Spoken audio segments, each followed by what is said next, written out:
Alors ce que j'essaye justement dans ce livre, en m'adressant de manière un peu virulente à Monsieur Moyen, c'est de lui faire comprendre que quand ses enfants un jour lui demanderont mais dans l'histoire de France, il me semble qu'il y a eu quand même quelques périls qui paraissaient quand même difficilement surmontables. La France a déjà été envahie plusieurs reprises.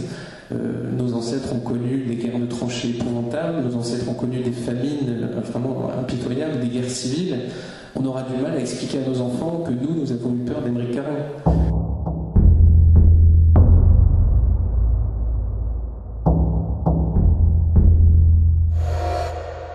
Alors moi, c'était beaucoup d'amis dans la sphère journalistique, des amis qui, bien sûr, dans un premier temps, n'ont absolument pas voulu parler de ce qu'il écrivait, parce que c'était dérangeant, c'était choquant, c'était contre le système, c'était, enfin bref, il vous expliquera ça mieux que moi. Jusqu'au jour où, sur 2 émissions, je crois, c'était d'une part Marine Le Pen, qui a présenté son livre comme ça à la télé, donc ça fait un petit boom. Donc du coup, les autres étaient obligés d'en parler. Quand je dis les autres, c'est la presse officielle. Et la deuxième émission qui a lancé aussi France Orange Mécanique, c'était de certain Laurent Wauquiez, qui a été très aimable avec toi, je suppose. Voilà. Donc à partir de ce moment-là, on a été obligé de parler de lui. À 28 ans, tu as rendu combien de 200 000 Ouais, 200 000. Ouais. Donc 28 ans, sortir un premier bouquin dont personne n'a entendu parler et réunir plus de 200 000 lecteurs, c'est quand même un pavé dans la barre. Utoya, moi j'ai vu des critiques virulentes, d'ailleurs, entre parenthèses, pas tellement à la télé, mais surtout dans la presse internet. Donc c'est un livre qui est passé à la fois inaperçu sur le plan médiatique, mais qui s'est très bien vendu, puisque là on a réussi à récupérer, je ne sais pas comment, quelques exemplaires qui étaient traînés quelque part. Et quant au troisième, la France Big Brother, alors là c'est l'interdiction quasi totale de participer à des émissions de promotion, ne serait-ce que de présentation. Je crois que tu as été comment dire, retiré de l'affiche plusieurs fois, tu vas nous expliquer ça. Donc la France Big Brother bénéficie d'un climat de silence tout à fait respectable de la part de ses ennemis. Ce qui n'empêche pas le livre de se vendre correctement et d'avoir de plus en plus de gens qui s'intéressent à la production de Laurent. Le troisième livre, j'ai pas la trilogie, paraîtra, mais il vous le dira peut-être, en principe en fin 2016 ou début 2017. S'il veut, il vous dira le thème, mais il est en train de le travailler et ça sera encore un bon bouquin. Voilà, je crois que j'ai présenté rapidement Laurent. Si je peux dire que tu es quand même du Jura. Voilà, c'est un Jurassien. Il parcourt la France pour la promotion de ses bouquins et plus ça va et plus il y a de bons résultats. Laurent, la parole est à toi. Tu vas nous parler de Monsieur Moyen, bien sûr, et tu vas dire qui est Monsieur Moyen. Donc merci beaucoup pour cet accueil et cette présentation exhaustive. Alors, comme l'a dit Gérald, La France Orange Mécanique, mon premier livre, a rencontré un grand succès. Il a touché notamment les victimes, les professionnels de la sécurité, les policiers, les magistrats. Donc un livre qui rencontre dans des milieux si précis et concernant des individus de cette nature ne pouvait pas ne pas mettre le doigt sur certaines vérités. Et moi, naïvement, je me suis dit qu'avec un tel succès, ce livre allait faire bouger les choses. Vous voyez, comme l'a dit Gérard, je suis jeune et naïf et idéaliste. Il se trouve que Christiane Taubira est toujours, à ma connaissance, ministre de la Justice. Bon, vous imaginez que les choses ne sont guère améliorées depuis la parution de La France Orange Mécanique. Je me suis demandé pourquoi. Ce constat sur l'insécurité qui était très largement partagé par mes concitoyens, par tous ceux qui ont des yeux pour voir, pourquoi ce constat a-t-il pu ne pas déboucher sur quelque chose, quelque action concrète? Qu'est-ce qui empêche le peuple, d'exercer sa souveraineté et d'imposer au pouvoir exécutif des décisions, des mesures, des réformes réelles, de lui imposer de sortir de sa logique de communication et d'agir, tout simplement. Par exemple, de faire appliquer la loi. On peut dire un mot de cette version augmentée de la France Orange Mécanique. Il faut savoir qu'en France, quand vous êtes dans le code pénal, il est écrit qu'un violeur risque, pour un viol, enfin il risque pas, il doit être condamné à 15 ans de prison, de 15 à perpétuité selon les circonstances. C'est écrit dans le code pénal. Donc minimum 15 ans. Il se trouve qu'en moyenne, un violeur en France est condamné à 8 ans de prison ferme, qu'il en effectue en moyenne 4, puisque les remises de peine, la division de la peine par 2 est automatique, quel que soit le comportement de l'individu en prison. Et parmi ces 4 années, il ne faut pas imaginer une seconde qu'elles sont effectuées automatiquement. C'est-à-dire que le condamné, une fois qu'il a été condamné par le tribunal, va avoir un juge d'application des peines, et le juge d'application des peines a toute latitude pour décider de la modalité d'application de sa peine. Donc il peut décider de dire, au lieu d'aller en prison, vous allez porter un bracelet pendant 3 ans, et pendant 1 an, vous allez pointer, vous allez faire des travaux d'intérêt généraux, mais officiellement, devant la loi, vous aurez fait 4 ans de prison. Donc voilà, très concrètement, la loi en France, le code pénal n'est plus appliqué du tout. De toute façon, on n'a pas les moyens de le faire puisque les prisons sont de toute manière très insuffisantes. Officiellement, je crois qu'il y a à peu près 50 000 places en prison, il y a déjà 66 000 détenus. On sait que à peu près 100 000 peines de prison ferme ne sont pas effectuées chaque année, donc il y a des files d'attente devant les prisons. La situation est apocalyptique de ce point de vue-là. On sait que les policiers, les très hauts responsables de la police ont avoué leur impuissance totale devant la situation terroriste, par exemple, ont expliqué qu'ils n'ont pas assez d'effectifs pour sécuriser tous les lieux qui doivent être sécurisés et pour surveiller tous les individus potentiellement dangereux. On a expliqué que le plan Vigipirate, vous avez entendu parler, vous voyez des militaires dans la rue, ce plan va être allégé pendant l'été discrètement, pendant que les gens sont en vacances en train de se faire bronzer les doigts de pied, pour ne pas qu'ils s'aperçoivent de ce qui se passe, et à partir de là, des menaces très sérieuses, par des attentats auront sans doute lieu. Parce qu'ils interceptent des communications, parce qu'ils savent très bien ce qui est en train de se passer, et ils savent qu'ils ne pourront pas contrôler ce qui se passe. Moi, ce haut responsable m'a dit, imaginez que ce qu'ont fait les frères Kouachi à Paris, ça se passe dans 5 ou 6 villes de France en même temps. Vous savez très bien que ceux qui doivent intervenir, les troupes d'intervention spéciale, le RAID, la BRI, le GIGN, etc., ne sont pas, c'est des individus qui sont rares en France. Donc, à partir de là, on ne pourra pas contrôler une situation qui nous échappe.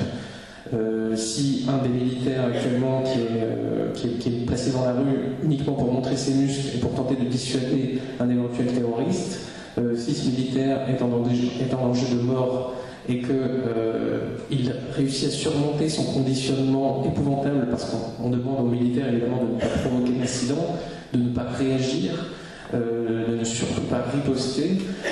Si jamais ce militaire a le malheur de vouloir sauver sa vie, parce qu'en France, c'est un dicton dans la police, c'est-à-dire le policier a le droit de tirer quand il est mort. Si jamais le policier ou le militaire a le malheur par exemple, d'abattre un de ses assaillants, il est fort à parier que ça débouchera sur des incidents graves, et comme le nombre de Kalachnikov qui circulent dans les cités françaises depuis qu'elles proviennent de Syrie de manière extrêmement massive, ce nombre a complètement explosé et est hors de contrôle.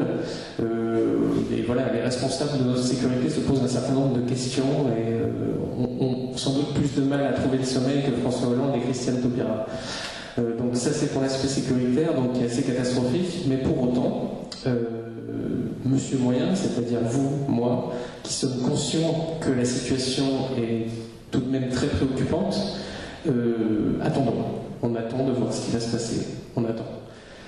La France Big Brother, c'est tout le thème de cette attente, de cette non-action et de cette incapacité que nous avons à imposer notre souveraineté, notre volonté à cette classe médiatique et politique, aux gens non seulement qui ont accès à l'expression publique, mais qui ont la possibilité de faire réellement changer les choses, en votant des lois, en faisant pression sur les gens qui peuvent vraiment agir concrètement sur la situation.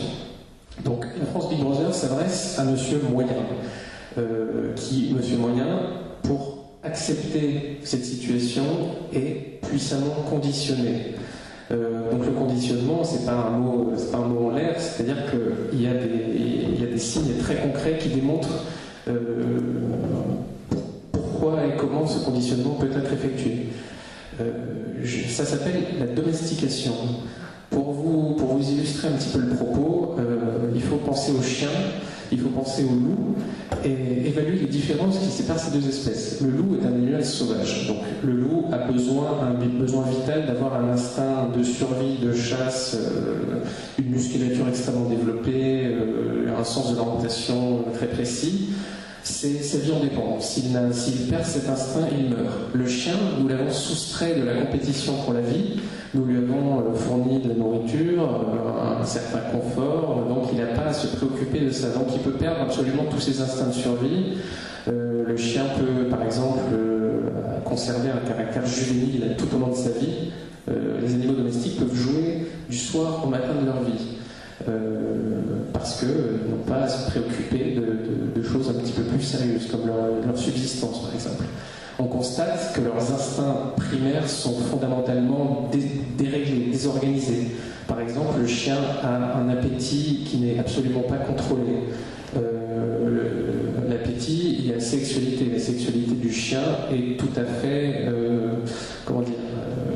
aléatoire. Vous avez déjà vu des chiens tenter de se reproduire avec des pantoufles ou avec votre jambe, peut-être.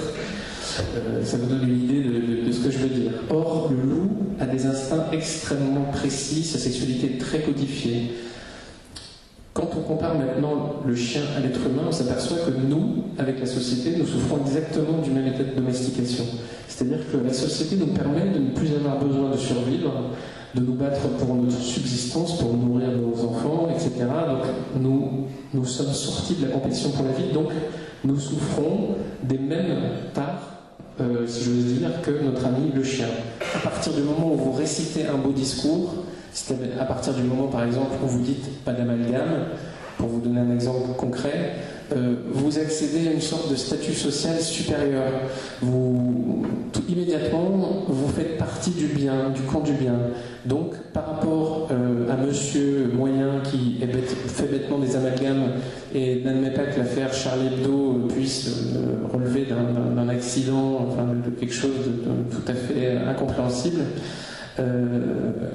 il y a une volonté d'une part stigmatiser justement l'individu qui pourrait se poser une question, c'est-à-dire pas forcément faire un amalgame, mais simplement se demander si ce qui se passe n'est pas peut-être ne découle pas d'une idéologie dominante devenue un petit peu folle, ou même si M. Cazeneuve, notre maître d'hôtel, ministre de l'Intérieur, n'aurait pas fait éventuellement quelques petites erreurs dans le suivi de certains délinquants ou criminels notoires.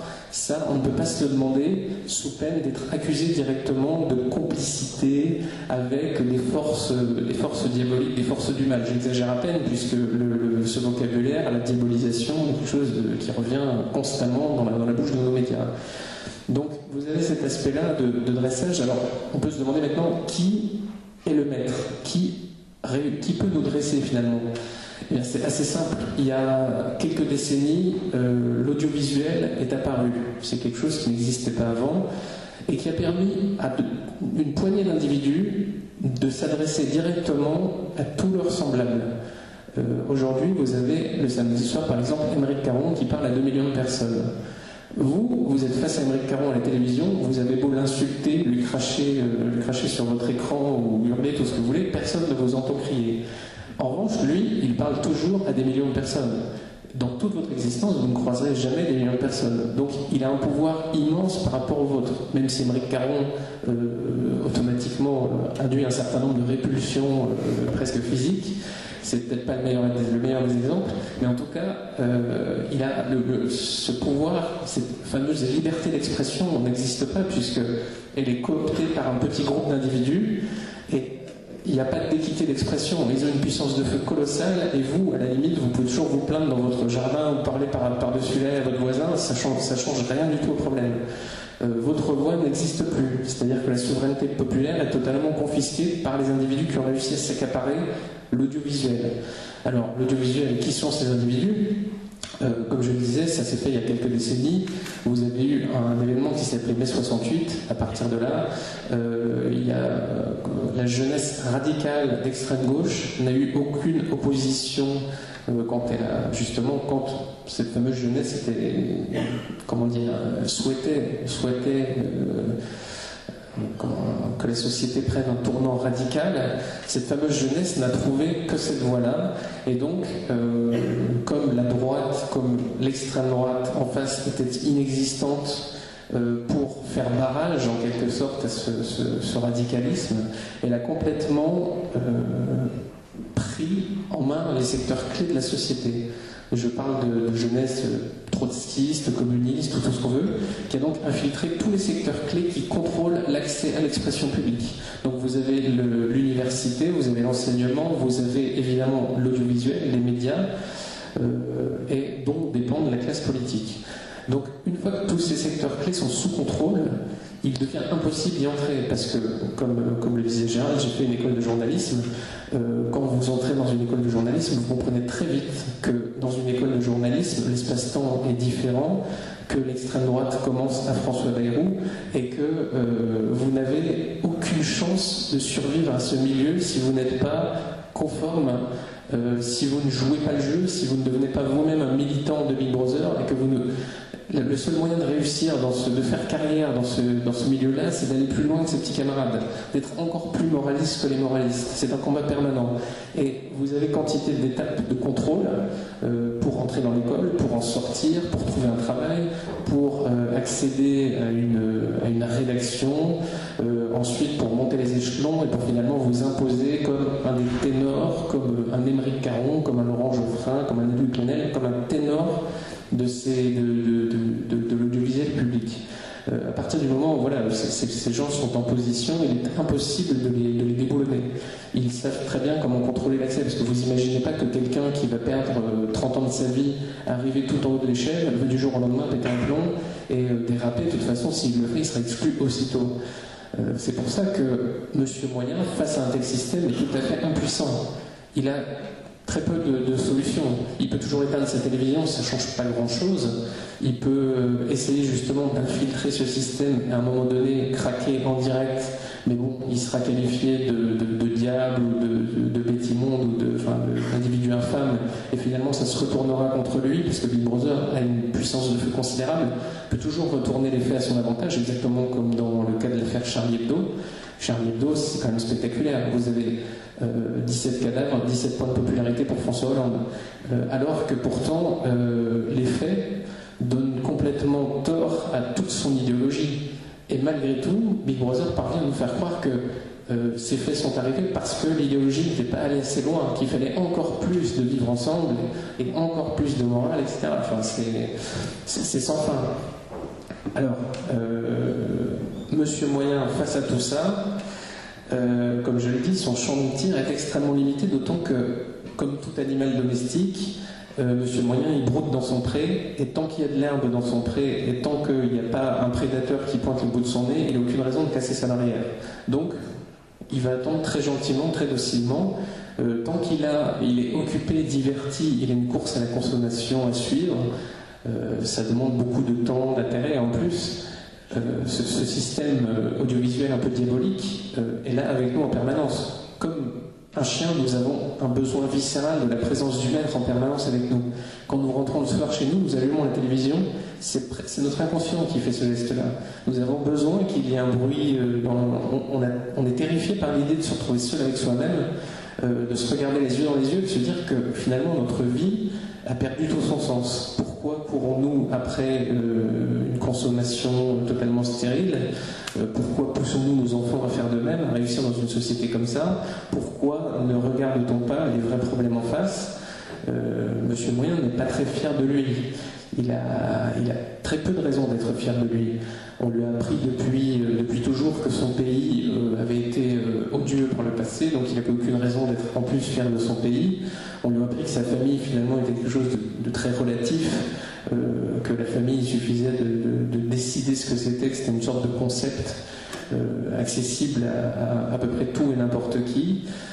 Donc Monsieur Moyen, il se sent très seul. Et en plus, quand Monsieur Moyen regarde la télévision, il a face à lui des journalistes, donc il ne peut pas s'empêcher de se dire si ces gens-là ont réussi dans un tel système, c'est que ces gens-là sont brillants. Ces gens-là ont forcément des années d'études, ils sont professionnels de l'information. Moi, Monsieur Moyen, je ne suis rien face à eux. Forcément, tous ces gens qui disent la même chose doivent dire la vérité. C'est pas possible autrement. Et en plus, ces gens-là, sur leur plateau de télévision, invitent des experts, des spécialistes, des gens qui ont, encore une fois, des années d'études dans un domaine et qui répètent exactement la même chose que ces journalistes. Donc, M. Moyen est conduit à se dire, face à la science, face à cette puissance de frappe, je ne peux que m'incliner. Je n'ai aucun moyen de lutter face à ça. M.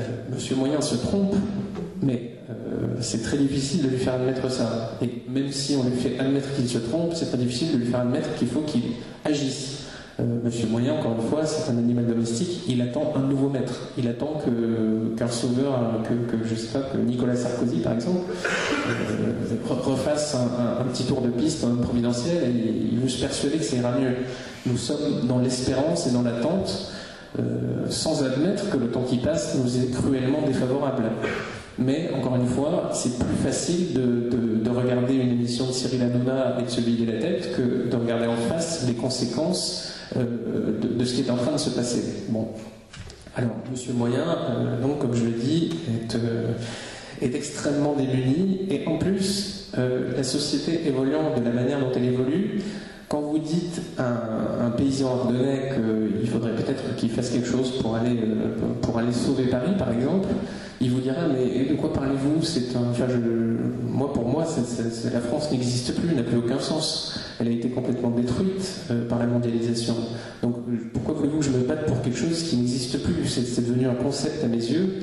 Et donc les Français ont tendance à s'atomiser, à s'individualiser. C'est aussi pour ça que quand on a des cas de viol dans les métros où les individus qui sont assis dans la même rame attendent que ça passe, et encore une fois, ils savent que quand ils vont rentrer chez eux, ils mettront Cyril Hanouna, et dans quelques jours, l'information faisant son travail, ils auront oublié ce qui s'est passé, ils auront oublié leur lâcheté finalement, ils s'accommodent de cette situation, ils s'accommodent des humiliations permanentes, et que bon, ils attendront des jours meilleurs, en se disant quand même la situation semble assez compromise, et puis bon, écoutez, tant pis. Et alors ce que j'essaye justement dans ce livre, en m'adressant de manière un peu virulente à Monsieur Moyen, c'est de lui faire comprendre que quand ses enfants un jour lui demanderont, mais dans l'histoire de France, il me semble qu'il y a eu quand même quelques périls qui paraissaient quand même difficilement surmontables. La France a déjà été envahie plusieurs reprises. Nos ancêtres ont connu des guerres de tranchées épouvantables, nos ancêtres ont connu des famines vraiment impitoyables, des guerres civiles. On aura du mal à expliquer à nos enfants que nous avons eu peur d'Émeric Caron. C'est ça qu'il faut se dire aussi, c'est que évidemment, nous vivons dans une situation de confort sans précédent. Quoi qu'on dise les médias, quoi que nous pensions, notre situation est vraiment extrêmement confortable. Et le confort, c'est quelque chose de très dangereux. Quand vous placez une bactérie ou un être vivant dans un état de confort, c'est-à-dire qu'il a tout ce qu'il veut à sa disposition, cet animal, cette entité cesse d'évoluer. Donc elle stagne. Et même à la limite, elle régresse. C'est un petit peu ce qui est en train de nous arriver. Nous sommes dans une situation de stagnation totale et nous attendons de voir ce qui va se passer en espérant. Bon, le fond du livre n'est pas très réjouissant sur ce plan-là, je vous l'accorde. Je raconte pas, malgré la belle couleur du livre, je raconte pas de belles histoires. J'aimerais écrire de belles histoires, mais c'est pas du tout l'époque. On n'est pas tombé au bon moment en fait, si on voulait s'amuser. Donc, le propos de ce livre est celui-là. Ensuite, ce qui va se passer, moi, je n'ai pas de lumière sur ce qui va se passer. Je ne peux pas vous mentir, je ne vais pas vous tirer les cartes et vous dire peut-être que le système économique, parce que les prestations sociales vont devenir de toute façon absolument étouffantes, elles le sont déjà, plus d'un euro sur deux de vos impôts passent dans les prestations sociales qui sont en augmentation vertigineuse parce qu'il y a de plus en plus de gens dans ce pays à entretenir. Ce système va forcément s'étouffer et il est en train de s'étrangler. Donc peut-être que ce système va amener un effondrement économique brutal, majeur, et qui poussera M. Moyen à devenir un loup. En attendant, pour l'instant, ce système, malgré un endettement considérable, trouve quantité, ce sont des gens quand même intelligents qui nous dirigent, qui nous dirigent, je veux dire, je parle des économistes, de ces gens-là, peuvent trouver quantité de moyens de retarder l'inexorable. Et pour nous, l'agonie est la pire des choses. Il faut savoir que ces individus dont je parle, les membres de Big Brother, ne sont pas menacés par la situation. Pour eux, la situation est très bonne, finalement. La seule chose qui les inquiète, c'est vous. C'est, comme m'a dit un responsable de la police, vous savez, ce qui nous inquiète, c'est pas les kalachnikovs dans les cités françaises, c'est les 20 millions de fusils de chasse qu'il y a dans les foyers français. C'est ça. Le seul danger viscéral, c'est vous. Encore une fois, toujours une anecdote croustillante, je ne sais pas si vous vous souvenez de la manif pour tous. Ça, c'est pour quand on me dit souvent, vous savez, il n'y a aucune possibilité en France, rien ne peut arriver. Quand la manif pour tous était sur les Champs-Élysées, il y avait 4 millions de personnes selon les organisateurs et 48 selon la police. Quand cette manifestation a eu lieu, le patron de la DCPJ, donc de Paris, de la préfecture de police de Paris, qui gérait la sécurité de l'événement, était face à une foule, lui m'a dit, vous savez, ils étaient au moins 1 million. On a dit 300 000, bon, c'est ce qu'on nous a dit de dire, très bien, il y avait au moins 1 million de personnes face à nous. Nous, là, on maintient l'ordre, on fait ce qu'on peut, et à un moment donné, je ne sais pas si vous vous souvenez, il y a quelques individus qui ont forcé le dispositif policier pour courir sur les Champs-Élysées. Ils étaient peu nombreux, ils étaient peut-être 100, 200. À ce moment-là, il m'a dit, moi, j'ai donné l'ordre à ma troupe, si la foule avance, si les autres suivent, on s'écarte et on les laisse faire. Ils font ce qu'ils veulent. Ils peuvent aller au palais de l'Élysée. Voilà. Qu'est-ce que vous voulez qu'on fasse ? On est 5000, ils sont 1 million, il n'y a rien à faire. Donc quand un haut responsable vous dit ça, vous vous dites, ah, c'est amusant, ça aurait été amusant que la foule avance ce jour-là. Bon, la foule n'a pas avancé, tout le monde est rentré chez lui. On a trouvé ça très bien d'ailleurs que Frigide Barjot ce jour-là commande à la foule de surtout pas suivre les imbéciles qui avaient forcé le dispositif policier. Ça donnait une très mauvaise image à la manifestation. Voilà, encore une fois, M. Moyen est docile, donc il a accepté son sort, il est rentré chez lui, il a regardé à la télévision ce qui allait se passer. Encore une fois, voilà, le problème de la télévision, c'est qu'on attend la révolution devant la télévision. Notamment, personne ne fait rien. Bon, je dis pas qu'il faut faire une révolution. Hein. J'en suis pas forcément là. C'est pour ça que je parle pas d'avenir dans ce livre, parce que je ne sais pas ce qu'il faut faire. Je ne sais pas. Je sais peut-être ce qu'il faut pas faire, mais que faut-il faire ? Je constate certains points d'optimisme, peut-être pour conclure. Notamment le fait qu'un livre comme celui-là parvient à rencontrer un grand succès malgré, comme l'a dit Gérald, un boycott médiatique réel et considérable. Il y a aujourd'hui des moyens de contourner Big Brother, des moyens internautiques notamment. Vous connaissez peut-être, vous avez peut-être entendu parler du site qui s'appelle f2souche.com. Qui est un site qui est énormément visité aujourd'hui et qui constitue un contre-pouvoir réel. Je ne dis pas que ce que ce site publie est la panacée universelle, mais en attendant, il publie une manière alternative de hiérarchiser l'information qui pose beaucoup de problèmes à nos dirigeants. Internet n'est plus du tout quelque chose de contrôlable. Il faut se passer l'illusion que nos gouvernants pourront tenir Internet. Ces gens n'ont pas les compétences nécessaires pour faire une telle chose. Ils ont pu imaginer une époque où c'était possible, mais ils n'ont pas idée à quel point on peut contourner la censure sur Internet. Donc de ce côté-là, ils n'ont plus aucune chance de récupérer la brèche.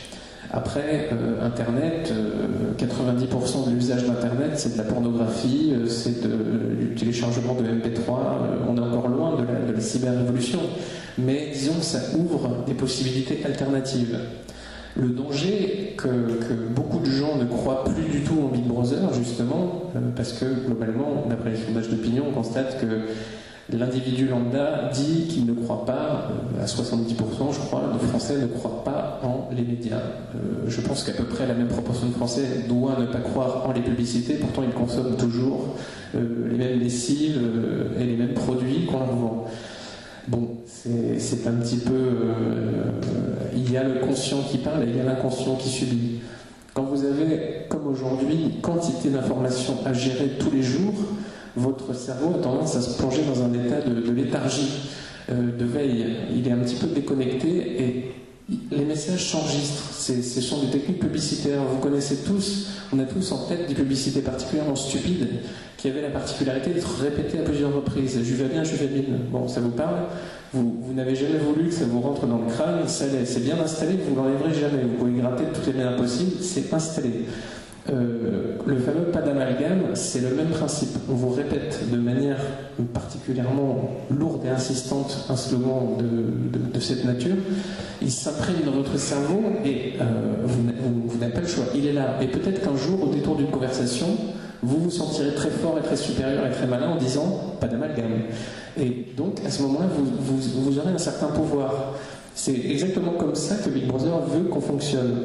Donc il nous répète des messages, et même si on a un semblant d'esprit critique, on se dit, moi, vous savez, la publicité, je maîtrise, je peux regarder les publicités, c'est pas moi qui vais me faire avoir par leur connerie. Et pourtant, je suis sûr que si vous regardez bien tous les produits qui sont chez vous, ben vous verrez que vous vous êtes fait avoir un certain nombre de fois. C'est terrible, on a l'impression que ce système audiovisuel est si puissant qu'il parvient à nous déposséder de notre conscience. Déjà, on n'a plus le choix de ce qu'on a à l'intérieur du cerveau. Et ça, c'est quand même un paramètre vraiment inquiétant. C'est tellement plus facile, justement, de subir l'information, d'accepter, de hurler avec les loups, de suivre le sens du vent, de courir avec les troupeaux. Cela dit, même au sein de Big Brother, il y a énormément d'individus qui doutent. Moi, j'ai beaucoup de journalistes qui m'ont parlé de ce livre en me disant... vous savez, tout ce que vous dites dans ce livre, moi je trouve vraiment que c'est génial.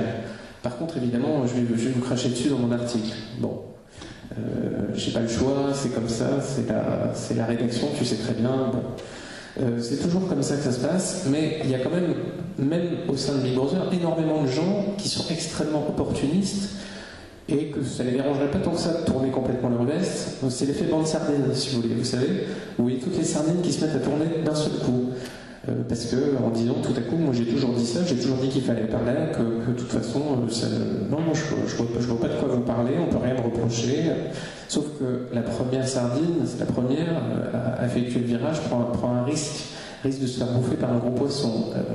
Le premier qui va sortir du bois, s'il sort trop tôt, ses petits camarades vont le pousser vers la sortie. Donc il faut que ce soit un mouvement général et spontané. Donc c'est très compliqué à imaginer aussi.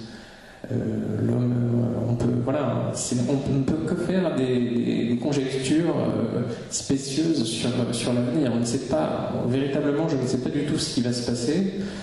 Je pense que la question fondamentale qui occupera tous les débats de société dans les années qui viennent, c'est le multiculturalisme. Je pense que sur cette question vont se cristalliser absolument tous les grands débats de société, que tout va se jouer sur cette question.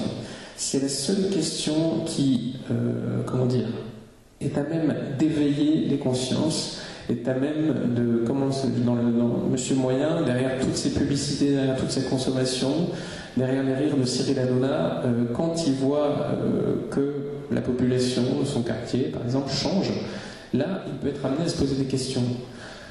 C'est reptilien, c'est pas des données rationnelles, mais en tout cas, c'est comme ça que ça se passe. Je ne sais pas ce qui peut en advenir, mais en tout cas, il y a quelque chose qui est en train de se passer quand même. Il y a un mouvement de prise de conscience qui me paraît irréversible. Après, c'est très long. Big Brother est encore là, il est encore extrêmement puissant. Pour l'instant, il ne souffre pas d'une concurrence réelle, sérieuse et solide. Et comme je le disais, il y a aussi le risque que, comme sur Internet par exemple, on a tendance à prendre le contre-pied absolu de Big Brother et donc à raconter n'importe quoi. Le contraire d'une erreur est souvent une autre erreur. Les théories du complot, par exemple, sur Internet, fleurissent de manière extrêmement impressionnante. Et Big Brother, Monsieur Moyen, est comme n'importe quel animal domestiqué, a tendance à avoir la foi. Il a la foi en ce système, en son état, en ces individus qui voient la télévision, mais il voudrait bien changer de foi. Mais par exemple, s'il se met à croire que tout est complot et que il se met à partir dans des raisonnements complètement délirants, il se trompe aussi lourdement. Et il ne nous sera d'aucun secours. Donc il faut surtout se débrancher de ce système, travailler son autodiscipline, son esprit critique, diffuser une pensée critique autour de soi, c'est pas parce que c'est à la télé que c'est bien. La preuve, j'ai été à la télé. Voilà, déjà, il faut travailler sur soi. Après, ce que je voulais dire, je m'égare un petit peu, mais très globalement, la France Big Brother concerne tous les grands sujets de société dont vous entendez parler tous les jours, donc l'éducation nationale, la théorie du genre, par exemple, qui est quand même quelque chose de tout à fait intéressant, auquel je consacre un plein chapitre. Le vivre ensemble, voilà, toutes les grandes thématiques de société sont abordées dans ce livre. Donc je ne sais pas si vous voulez maintenant détailler certains aspects, poser certaines questions précises, revenir sur certains points. Vous êtes libre, vous avez la parole, parlez sans haine et sans crainte. Merci Laurent. J'ai juste oublié tout à l'heure de dire que le livre de France Big Brother est paru avant les événements de janvier. Et peut-être que tu nous en parleras. On a, à travers l'analyse de ce qui s'est passé en janvier, tout à fait ce que disait Laurent, ce qu'a écrit Laurent dans son bouquin, c'est la réalité.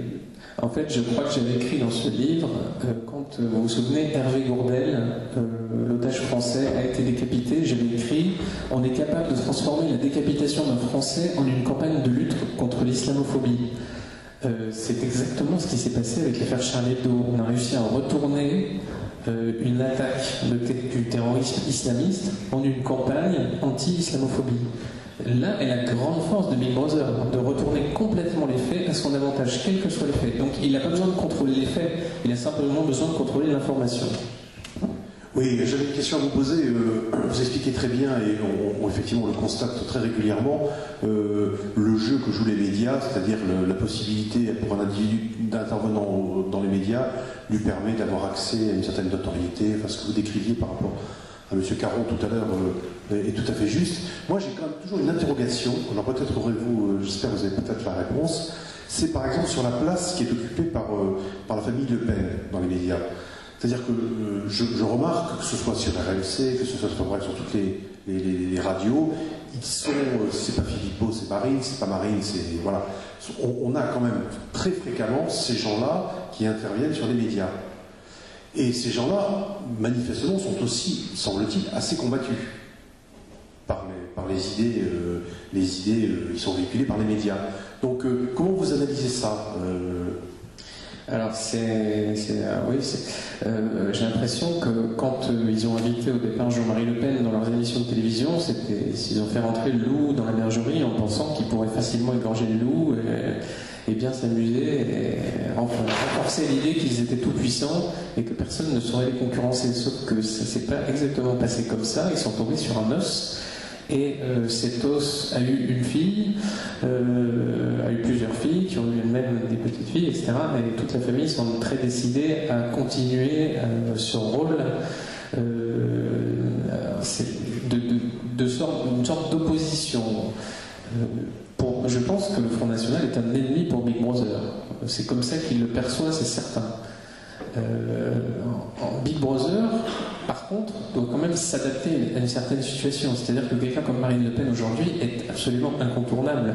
À chaque fois qu'elle va faire une déclaration sur Internet, elle sera immédiatement commentée, abondamment relayée. On ne peut pas ignorer quelqu'un comme elle maintenant. Donc, la seule chance de Big Brother, c'est de la combattre directement. Mais les armes de Big Brother sont très limitées, en réalité. Big Brother n'a que la calomnie et l'indignation. Donc mentir et tenter de salir. Et évidemment créer des scandales, créer des polémiques, prétendre que, comme Marine Le Pen apparemment a une conduite difficilement attaquable, que son entourage n'est pas bien, que son père gâtouille, qu'elle va danser à Vienne avec des nazis, etc. Tous les moyens possibles. Si c'est pas la salir elle, c'est salir tout son entourage, donc elle par extension. Vous avez, quand vous avez Fiat Lux, c'est Marine Le Pen, j'ai pas. Quand vous avez des journalistes qui s'amusent à passer, c'est là que c'est intéressant aussi parce que ce système d'indignation, calomnie touche vraiment ses limites. Quand vous avez eu les élections récemment, des journalistes très intelligents du Nouvel Obs, par exemple, se sont amusés à chercher sur Internet toutes les déclarations de tous les petits candidats du Front National, sachant que certains de ces candidats, effectivement, sortaient un petit peu de la cambrousse et n'étaient pas rompus aux techniques de communication qui consistaient, par exemple, à ne pas dire que Christiane Taubira ferait bien de retourner là où on pense. Et que, donc ça pose un problème très clair de cohésion par rapport au message que Marine Le Pen défend et essaie de faire passer. Il y en a dans tous les partis des gens qui sont plus ou moins limite. Sauf que ceux-là, on a mis un projecteur sur eux, on a dit regardez celui-là il a dit ça ici, on a fait une carte de France avec les noms, évidemment, les professions, tant qu'à faire, pourquoi s'ennuyer, une jolie petite délation en trois dimensions. Et on s'est aperçu après les élections que tous ces individus avaient été élus ou avaient fait d'excellents scores. Donc ça signe justement l'épuisement total d'un système, parce qu'au bout d'un moment, vous pouvez faire très peur aux gens en accusant quelqu'un d'être un infirme cloporte. Si vous répétez ça indéfiniment tous les jours, ça finit par lasser, et même on finit, quand c'est Émeric Caron qui le dit, par éprouver de la sympathie pour l'infirme cloporte. Et donc c'est l'effet totalement inverse de ce que préconisait ce système. Donc ça c'est quelque chose d'assez intéressant. Donc la présence, l'omniprésence effectivement du Front National des médias participe de tout ça.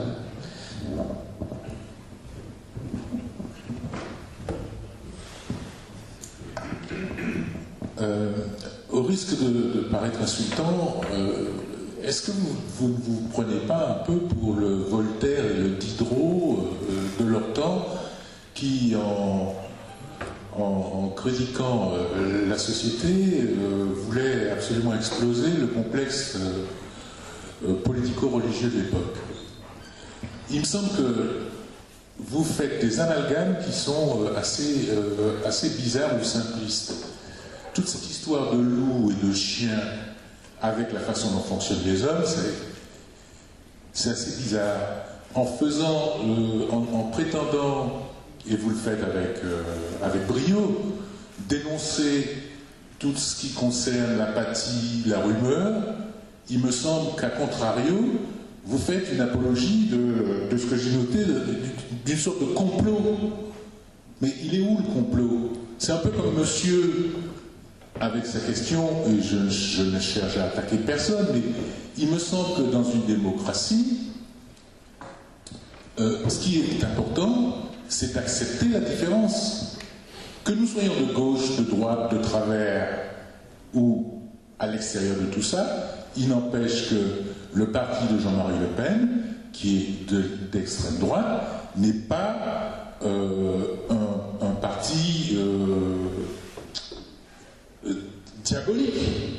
Sinon, il faut le foutre en prison, y compris tous les gens qui sont avec eux.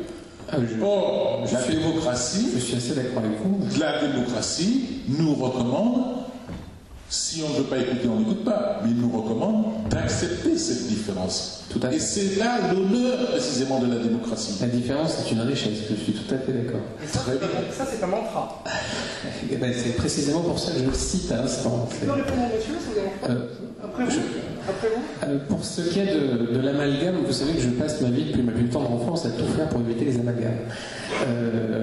Pour ce qui est de la domestication, de la comparaison avec le chien et le loup, c'est pas moi qui l'a fait. Ce sont des biologistes extrêmement réputés, le prix Nobel Konrad Lorenz notamment, Richard Dawkins, enfin des gens qui ont une qualification assez indiscutable. Et cet état de fait, la domestication de notre espèce, est quand même très solidement établie. Donc ce ne sont pas des assertions gratuites que je fais là.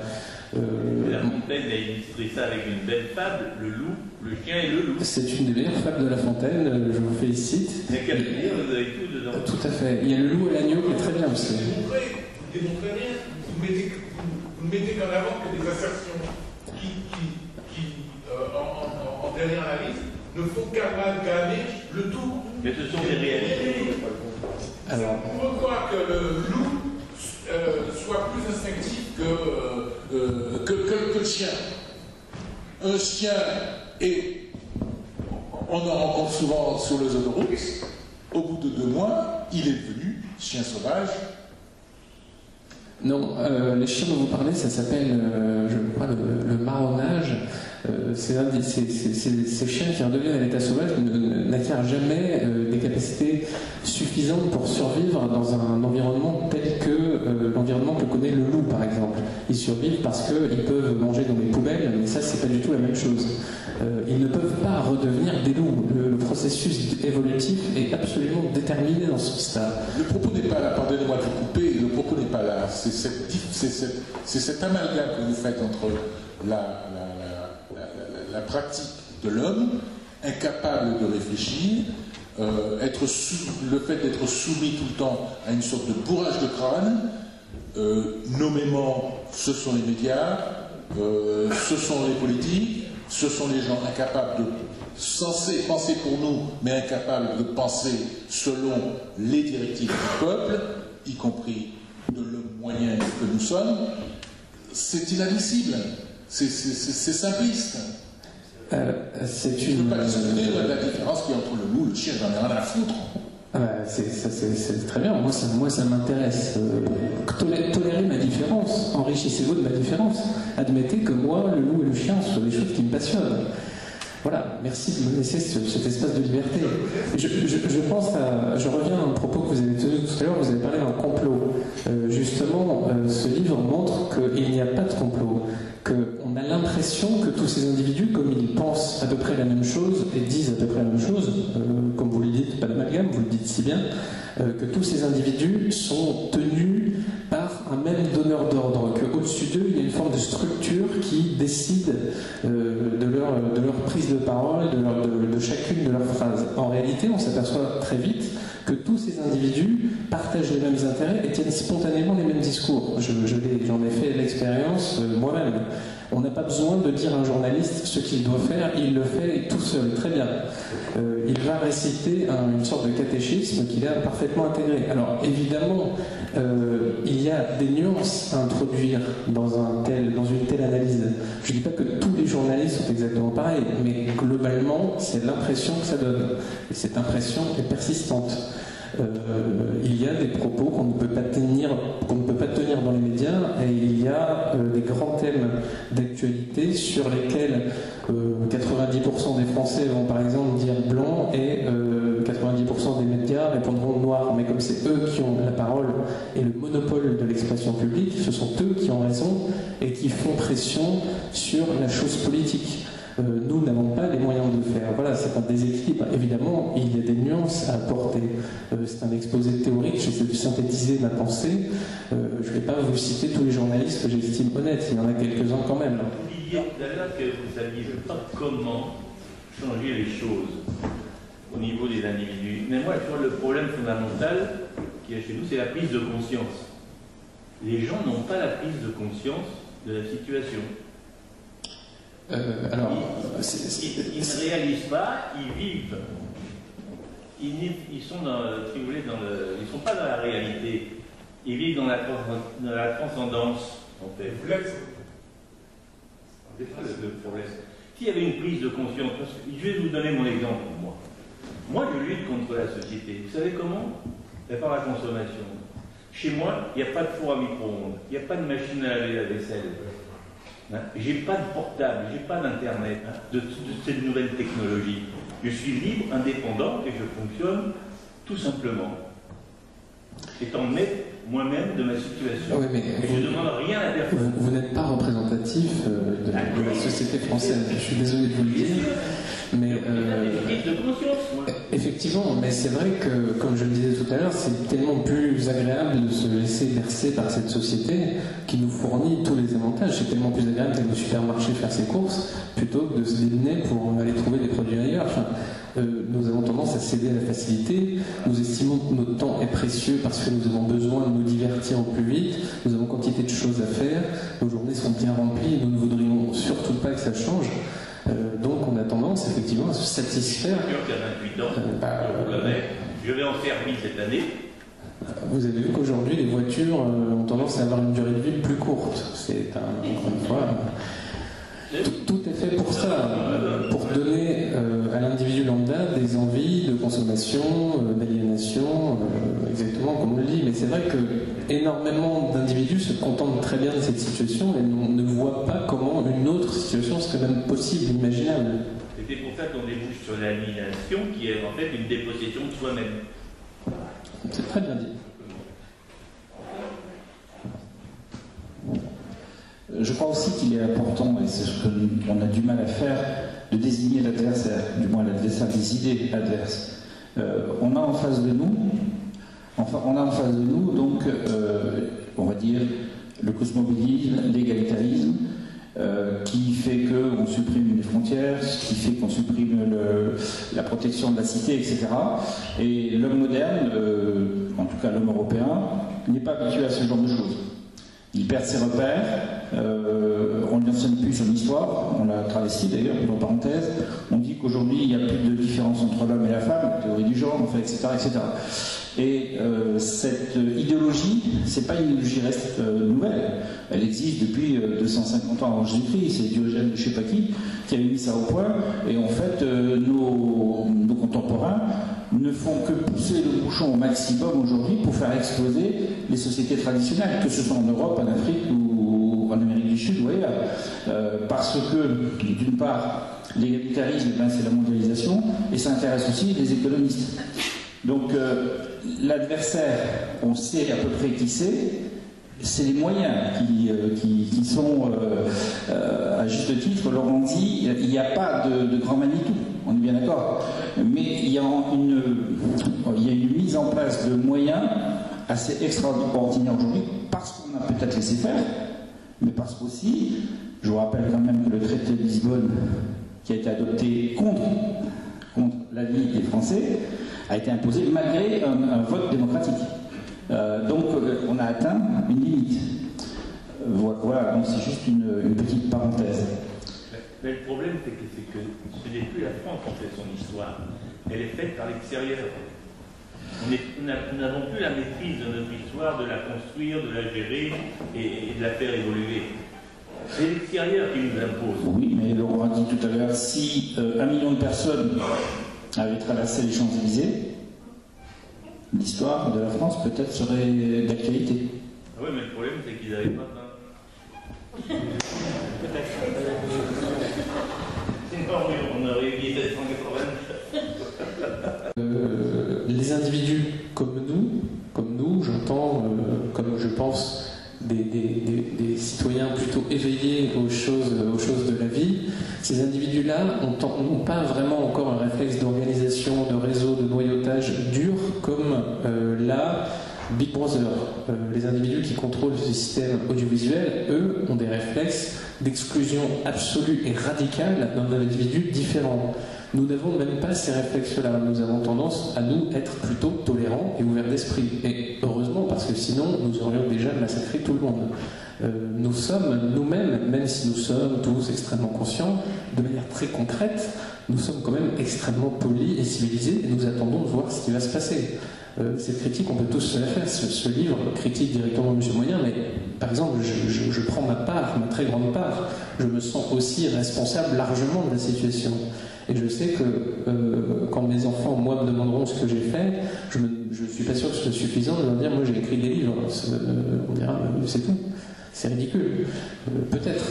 J'ai pas la solution miracle. Moi, je pense que c'est une pas mauvaise solution d'essayer d'armer la pensée des individus qui s'éveillent, de leur donner des moyens de, disons, compléter leur réflexion, contaminer leur entourage avec cette réflexion tout à fait nauséabonde.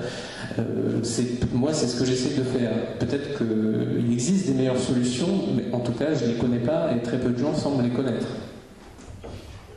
Ne vous inquiétez pas, vos enfants ne vous poseront pas la question. C'est possible. C'est une éventualité.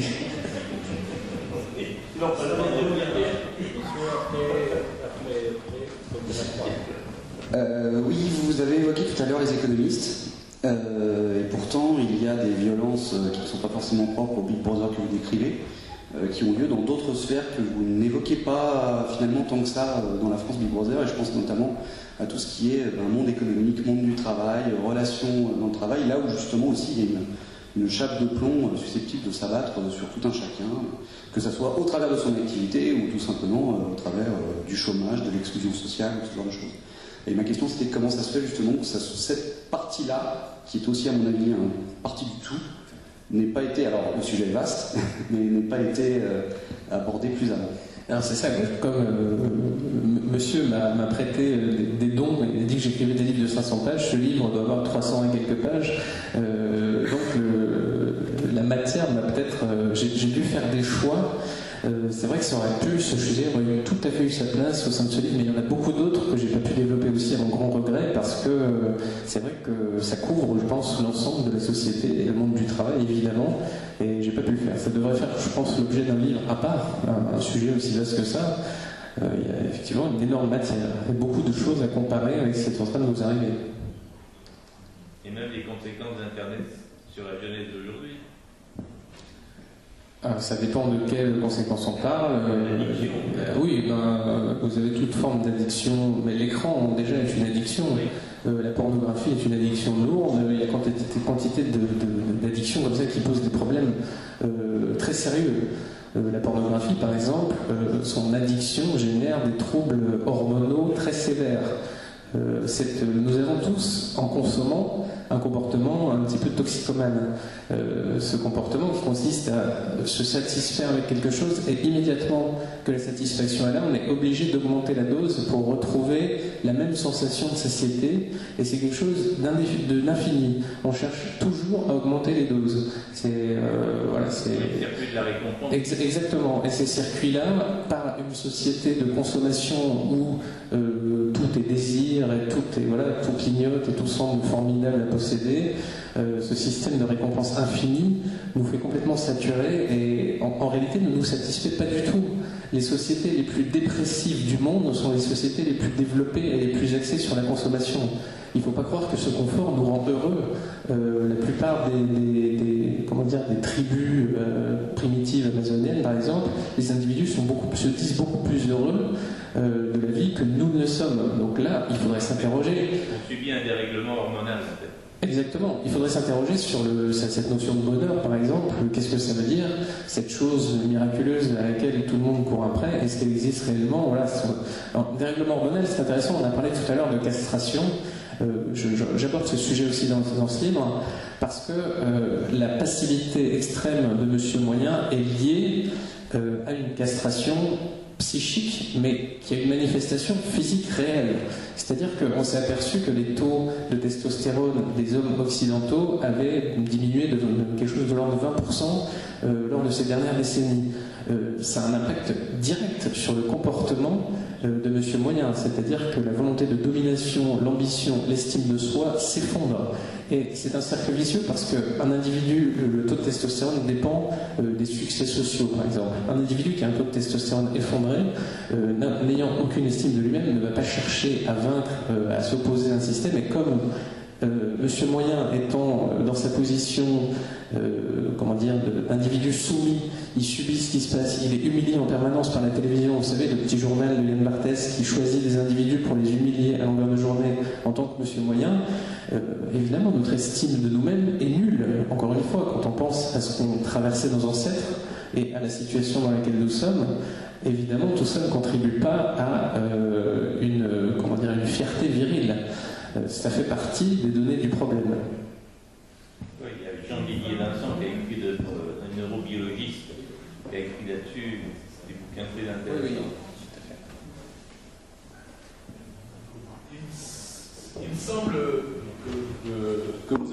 Il me semble que vous avez peur du multiculturalisme. Or, pourtant, le multiculturalisme... J'ai peur de rien ni personne.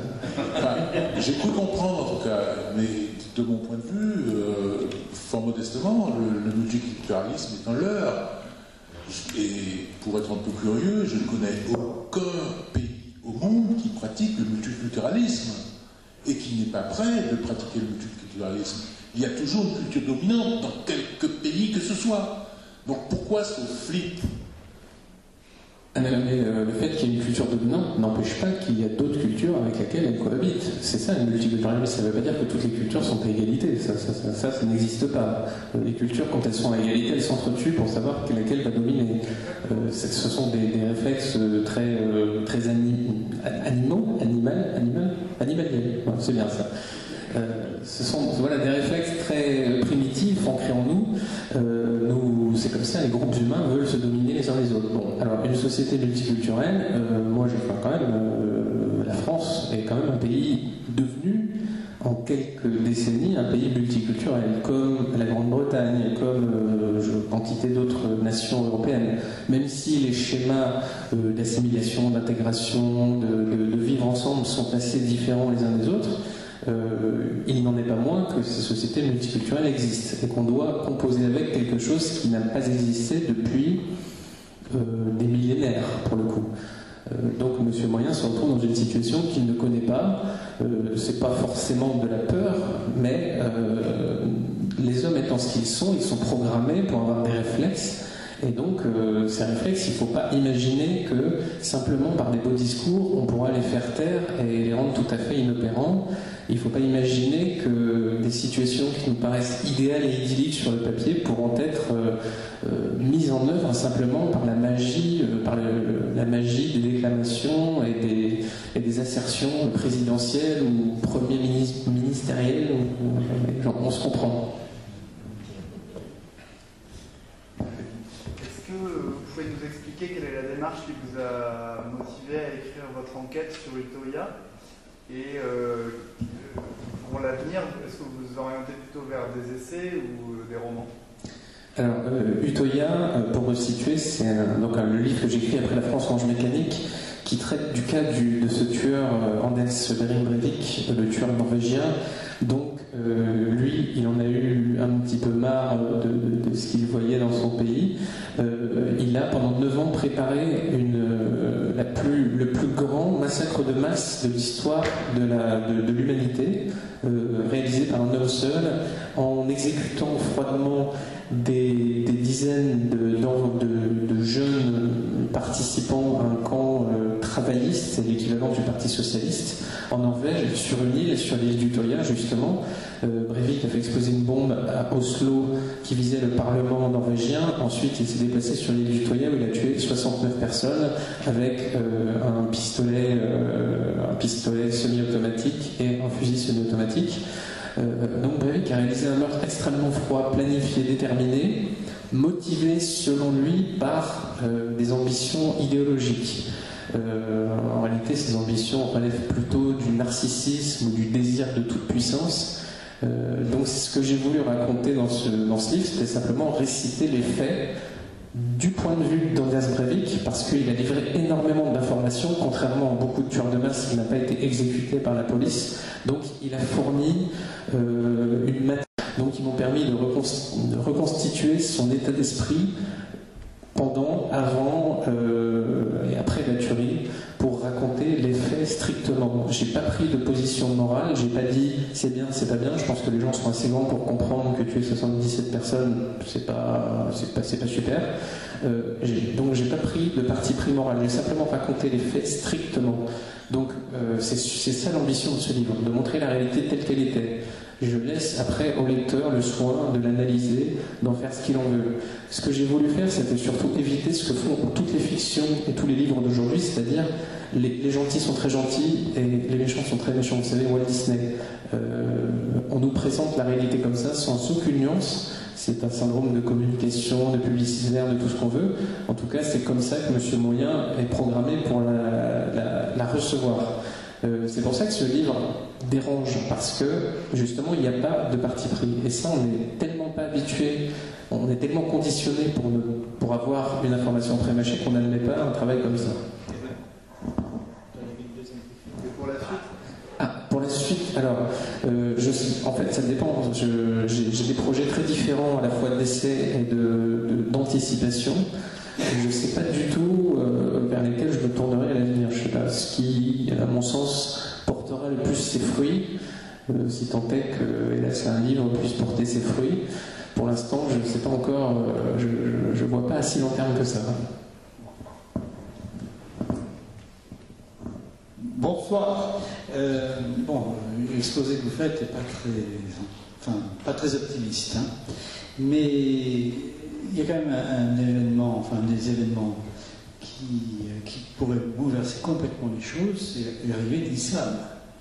Le développement rapide de l'islam ne va-t-il pas faire exploser ce système plus vite qu'on le pensait? Qu'est-ce que vous en pensez? Comment vous voyez ça? Je pense que les intégristes islamistes, en tout cas les individus qui passent à l'acte, ne sont pas spécifiquement intelligents, parce qu'il leur suffirait d'attendre pour remporter un succès probant. Ce sont des gens qui sont assez intempérants et qui apparemment ne savent pas se tenir, parce que c'est très dommage pour eux, parce qu'effectivement ça attire beaucoup l'attention.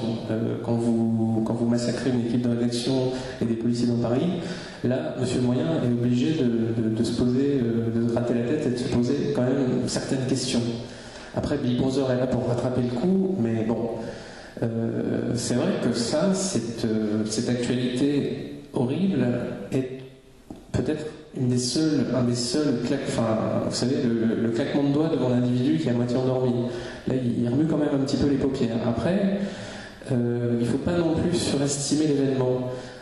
En tout cas, l'impact de l'événement. L'événement est considérable, mais Monsieur Moyen, demandez-lui aujourd'hui s'il se souvient de l'affaire Mera, et il vous dira très vaguement, oui, Mera, c'est un type qui a dû tuer des gens.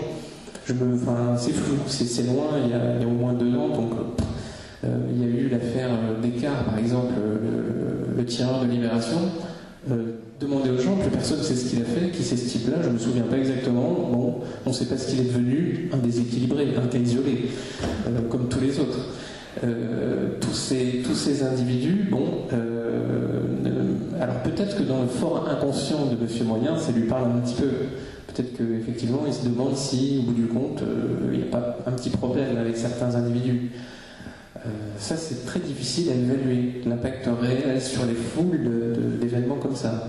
En plus, il faut savoir que les frères Kouachi ou Koulibaly, c'est pas la crème de la crème, hein. Ce sont des gens qui ont été recalés du djihad. Donc, en gros, c'est les abrutis des abrutis. C'est vraiment le bas du panier total. Mais malgré tout, vous donnez une Kalachnikov à un abruti, il peut faire énormément de dégâts. À partir du moment où ils ont accès à des armes comme ça, en plus ces gens-là ne sont pas... on a énormément de mal à les discriminer par rapport aux délinquants ou aux criminels ordinaires. Ils sont armés de la même manière, ils se comportent de la même manière, ils ont les mêmes fréquentations, ils vivent tous du petit braquage, du trafic, donc c'est quasiment intraçable.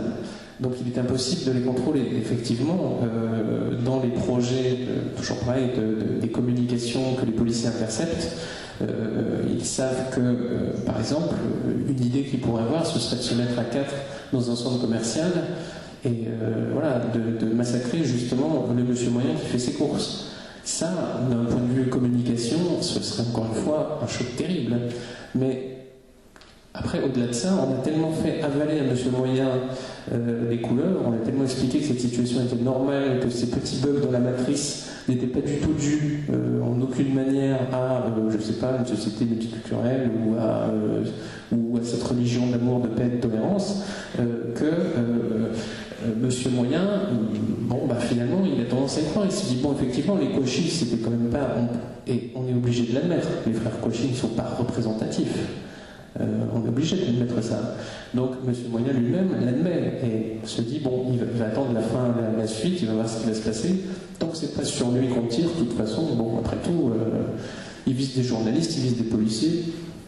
C'est pas moi.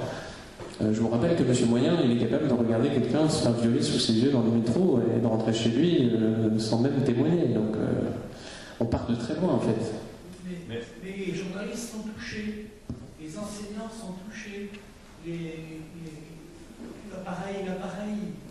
Oui, mais alors, même des individus, quand on a des individus qui sont extrêmement conditionnés, qui sont des militants fervents de Big Brother, je peux vous assurer que ça ne change pas grand-chose. Il y avait un événement extraordinaire dans le noctilien parisien. Vous avez un individu qui était habillé de type, il le disait lui-même, de type bobo. Donc le petit blanc avec son chèche autour du cou, qui était tranquillement dans ce train de nuit, dans ce bus de nuit, et qui a été agressé de manière extrêmement violente par un petit groupe d'individus. Donc, mais quand je dis extrêmement violente, c'est qu'il a vraiment dégusté. On a des images vidéo des caméras de surveillance, c'est impressionnant. Et le premier souci de cet individu agressé n'a pas été de dire mais que fait la police, mais c'est scandaleux, mais comment peut-on agresser un individu qui ne fait rien de la sorte? C'était de dire, je tiens tout de suite à dire que la scène apparaît comme stéréotypée puisque je suis habillé de manière un petit peu bourgeoise bohème et que les agresseurs, il se trouve, par hasard, sont issus de la diversité. Donc je ne voudrais surtout pas qu'on en tire des conclusions d'une quelconque manière. Donc à partir du moment où quelqu'un qui se fait casser les dents vous tient, son premier réflexe est de tenir un tel discours, vous imaginez le chemin qu'il faut parcourir pour désintoxiquer des individus comme Émeric Caron. La Kalachnikov a ses limites, tout n'est pas faisable. Oui, mais il faut s'attendre à une aggravation, je pense, parce que cette société aggrave les problèmes psychologiques, la manière dont on vit n'est pas du tout adaptée à l'individu, à l'être humain. En fait, l'humain n'est pas fait pour vivre comme ça. Très juste. Par exemple, un seul exemple, quand nous étions des gentils Cro-Magnons, pendant des millions d'années, enfin nous avons vécu dans la savane, et pendant des millions d'années, quand s'est construit notre psychisme, donc là où il était vital de ne pas être exclu de son groupe, là où croiser un inconnu mettait en jeu notre existence. C'était une question de vie ou de mort, chaque rencontre avec un inconnu. Aujourd'hui, notre cerveau est programmé pour y prêter une attention extrême. Nous croisons aujourd'hui dans la rue des centaines, des milliers d'inconnus. Donc il ne faut pas croire que ça n'a pas d'effet sur notre psychisme. Ces effets sont surpuissants. C'est pour ça que les individus dans la rue se mettent en veille et se comportent comme des zombies. Observer les gens dans une rame de métro, déjà c'est un prodige pour que les gens ne s'entretuent pas dans une rame de métro. Mais encore une fois, comme nous sommes extrêmement domestiqués et conditionnés, très gentiment, nous nous entassons dans la rame de métro et tout se passe bien, jusqu'à ce que des individus de type rhinocéros, comme je l'explique dans la France en géomécanique, entrent dans cette rame de métro, et là vous verrez que la situation risque d'évoluer de manière très spontanée. C'est sûr, la société, enfin la ville, n'est pas du tout faite pour nous, de manière. Nous ne sommes pas du tout programmés pour ça. Il y a un pétage de plomb permanent, on l'a vu encore avec le pilote d'avion allemand. Il y a il va y en avoir d'autres. Les cas qui relèvent de la psychiatrie, qui concernent tous les désordres mentaux, sont en augmentation vertigineuse en effet, parce que effectivement on a des situations à gérer qui ne correspondent à rien et pour lesquelles notre cerveau, si bien fait soit-il, n'est pas programmé à lutter.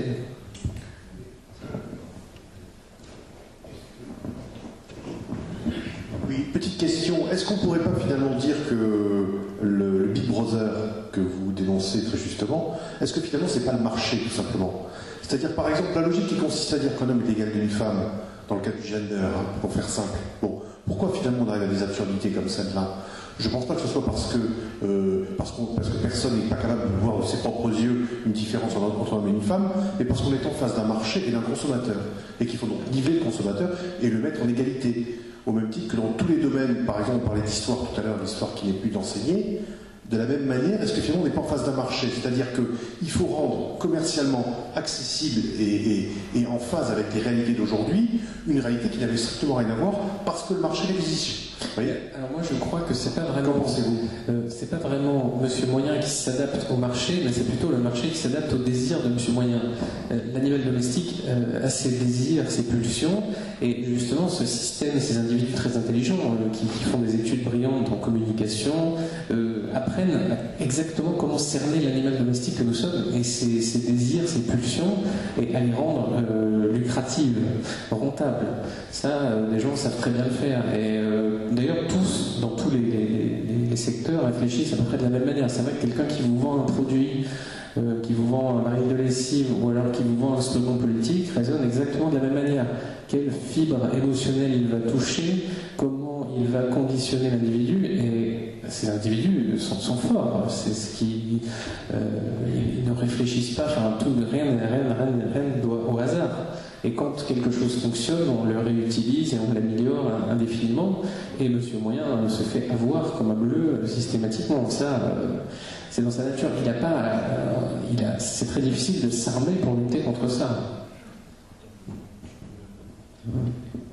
Votre question sur le genre est assez intéressante, mais elle est contradictoire. Le marché a intérêt à avoir des hommes et des femmes, puisque c'est deux types de consommateurs différents. Donc ils utilisent des produits qui doublent la production. Donc dans ce cas de figure, je ne pense pas que ça soit l'objectif recherché par le marché. Je pense qu'il s'agit plutôt de contribuer à déconstruire la cellule familiale, de déconstruire tout ce qui fait que les sociétés traditionnelles ont établi de barrières morales, de barrières idéologiques, de façon à aller vers un autre monde. Mais là, c'est peut-être pas le marché qui dirige la théorie du genre, puisque c'est assez, pour moi, c'est contradictoire. Vous avez raison sur les structures fixes. La société mène une lutte de tous les instants contre justement ce qui pourrait faire résistance ou obstacle à ce conditionnement et à cette atomisation individuelle. Tout ce qui ressemble à une structure fixe qui n'est pas issue de Big Brother, la religion par exemple, la famille, voilà, des repères comme ça moraux très puissants. Les valeurs aussi, les valeurs qui sont moquées, critiquées, raillées de toutes les manières possibles, le patriotisme, etc. Tout ce qui peut constituer un lion différent de celui du maître, et ça fait partie des choses à éliminer par tous les moyens. Donc Big Brother s'y emploie de manière quand même assez efficace, il faut le reconnaître. Évidemment, il est bien aidé, notamment par l'Église, qui a tendance à aller tout à fait dans le sens de Big Brother. Aujourd'hui, nos braves évêques ont tendance à tenir les mêmes discours sociodémocrates que n'importe quel bruxellois, voilà, n'importe quel député bruxellois. C'est dramatique, mais c'est comme ça. Ils se sont adaptés à une situation alors qu'ils représentent une église qui est censée s'imposer à son époque plutôt que la subir, ou en tout cas ne jamais s'y soumettre. Ils ont fait tout le contraire. Donc évidemment, les églises se vident parce que les gens, les discours qu'ils entendent dans les églises, ils les entendent aussi par la bouche d'Émeric Caron ou des députés sociodémocrates. Donc ils n'ont plus aucune raison d'aller à l'église. Le temporel et le spirituel, ça a toujours fait bon ménage au cours des siècles. Ils sont toujours très bien entendus. Le pouvoir et la religion. La religion a toujours couru après le pouvoir. Depuis Constantin, c'est comme ça que ça marche. Hein. Pardonnez-moi d'insister, mais cette problématique de genre qui vient d'être évoquée participe justement de cette théorie de complot dont je parlais tout à l'heure. Pourquoi ne pas considérer, à contrario, que l'évolution des droits des femmes par rapport à ceux des hommes, acquis depuis des siècles, constitue un avancement pour le bien de l'humanité, des hommes et des femmes ensemble, pour le bien de l'humanité. Parce que manifestement, les droits qu'ont les femmes aujourd'hui, ne serait-ce qu'en France, eu égard à 40 ans de féminisme, ne sont pas tombés du ciel. On peut considérer que c'est bien, on peut considérer que ça n'a aucune importance ou que c'est mal. Moi, je ne considère pas que c'est bien ou mal, mais simplement la théorie du genre, je vais apporter une petite nuance là pour le coup, parce que la théorie du genre, c'est pas seulement l'égalité des hommes et des femmes devant les emplois ou la réussite. La théorie du genre, c'est prétendre que les individus, à la base, sont rigoureusement et strictement égaux et qu'absolument rien ne différencie l'homme et la femme. C'est-à-dire que si la société ne les conditionnait pas, ils auraient exactement les mêmes aspirations, les mêmes désirs, les mêmes pensées, les mêmes capacités dans tous les points de vue. Donc les êtres seraient rigoureusement identiques. Il faut savoir que l'individu qui est à l'origine de cette théorie fabuleuse est un certain John Monnet, qui était psychiatre, et que quand, aux États-Unis, donc ça se passait dans les années 70, je crois, quand il y a une famille qui l'a appelé en lui disant mon fils a eu un très grave accident, un de nos deux fils, c'est des jumeaux, l'un des deux a eu un très grave accident, son pénis est quasiment détruit. John Monnet a préconisé aux parents de sectionner le reste du pénis, de sectionner les testicules du garçon, de lui donner un prénom féminin et de l'élever comme une fille, en disant vous verrez, il n'y a aucun problème, c'est dans la tête, si vous l'apprenez à être une fille, il sera une fille, il n'y a pas de raison. Sauf que donc, cet individu, en grandissant, s'est senti très mal. Il avait envie de jouer avec les garçons, il avait envie de courir avec ses amis, il ne supportait pas cette assignation à résidence, le fait qu'on lui imposait d'être une fille. Il se sentait si mal que quand il a dit à ses parents qu'il comptait mettre fin à ses jours, ses parents lui ont expliqué la vérité.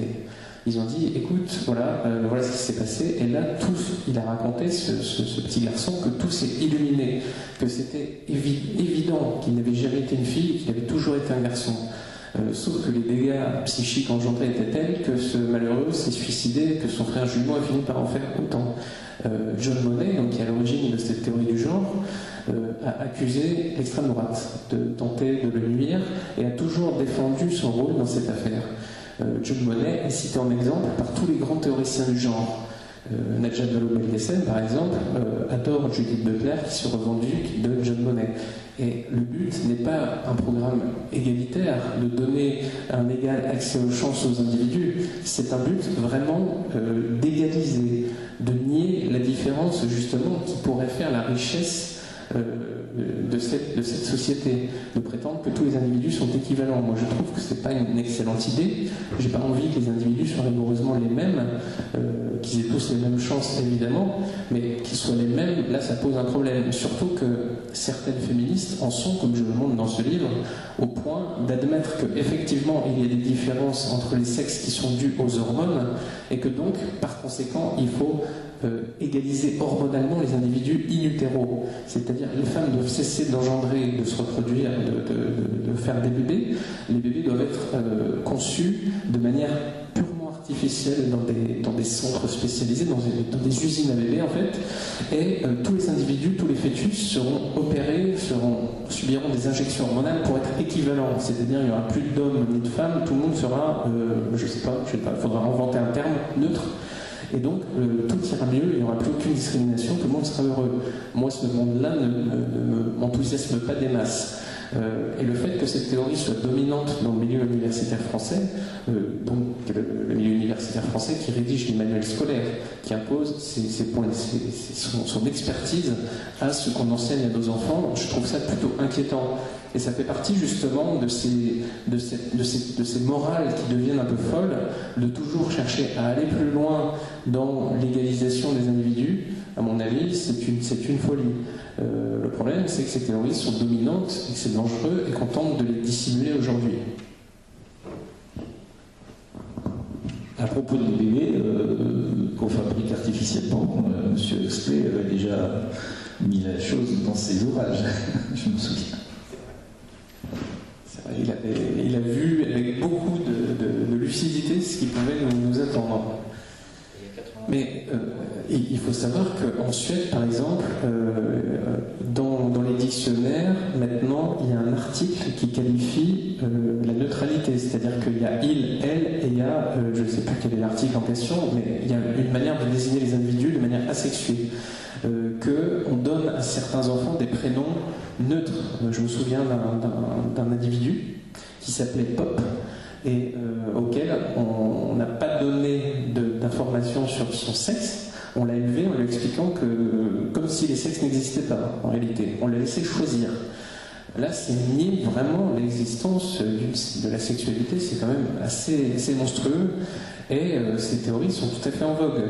Mais encore une fois, il ne faut pas trop se faire de soucis de ce côté-là, parce que quand vous allez dans les crèches en Suède, où les enfants sont élevés de manière extrêmement égalitaire, où on donne des prénoms neutres, les petits-enfants portent des robes, les garçons on leur donne des robes, on s'aperçoit que quand on va dans les crèches et qu'on observe les enfants, vous verrez que les garçons jouent aux jeux vidéo et avec des petites voitures, et les filles jouent à la poupée majoritairement.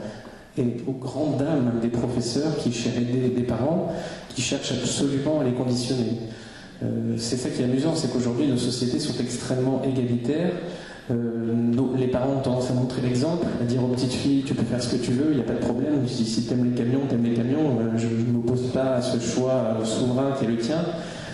C'est la même chose pour les garçons. Nos sociétés sont extrêmement libertaires de ce côté-là, et pourtant les enfants eux-mêmes conservent des stéréotypes très durs entre eux. Donc il faut bien se rendre à l'évidence, ces différences ne tombent pas du ciel, c'est pas un conditionnement social, c'est comme ça, et tant mieux. Mais en Écosse, ils portent des jupes, ça pose pas de problème.